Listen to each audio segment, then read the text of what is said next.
Around New Zealand, the most popular style of fishing is fishing with bait. I'm going to demonstrate a 2-hook ledger rig.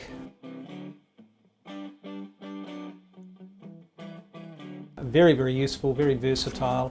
It's a rig you can use in shallow water or deep water, but it is particularly useful when the water gets deeper than about 30 metres and it becomes difficult to get a stray-lined bait down to the fish. I like to use it when there's a bit of current, and you can use it from a drifting boat as well. You want to fish near the bottom.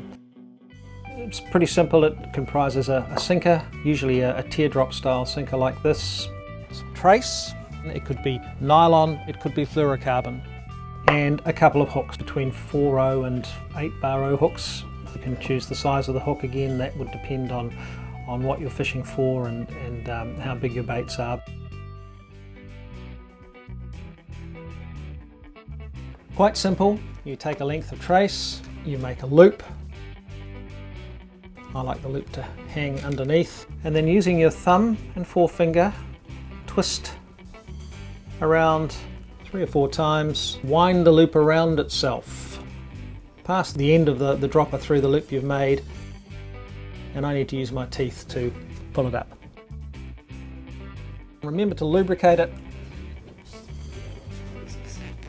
and pull the knot down and pull it down slowly until it pulls up nicely, and there's your first dropper. You want to repeat the process for the second dropper, ensuring you've got enough distance between the 2 droppers that the hooks can't tangle each other. Just measure it out. It's rough and ready, but that should be about right. And now you've got 2 little droppers that stand off the trace, and these are what you're going to attach your hooks to. You can use J hooks, or you can use circle hooks. It's up to you, but I tend not to mix them together. I'll start with a circle hook, and now this is quite important. You need to ensure that you pass the dropper through the front of the eye of the hook, not through the back. This is really quite important. Push it through around the back of the hook, and you'll see that you've got a hook that stands nicely off the main line. When a fish bites that hook, it's going to pull into the corner of its mouth. That's perfect.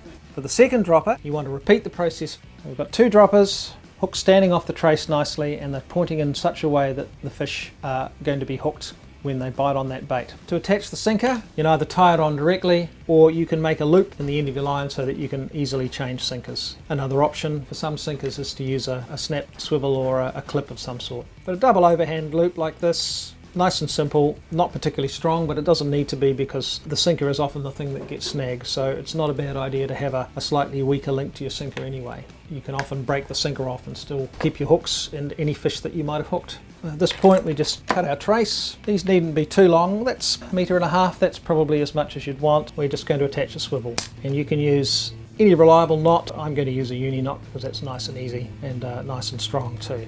Trim your tag end, and there's a completed 2-hook dropper.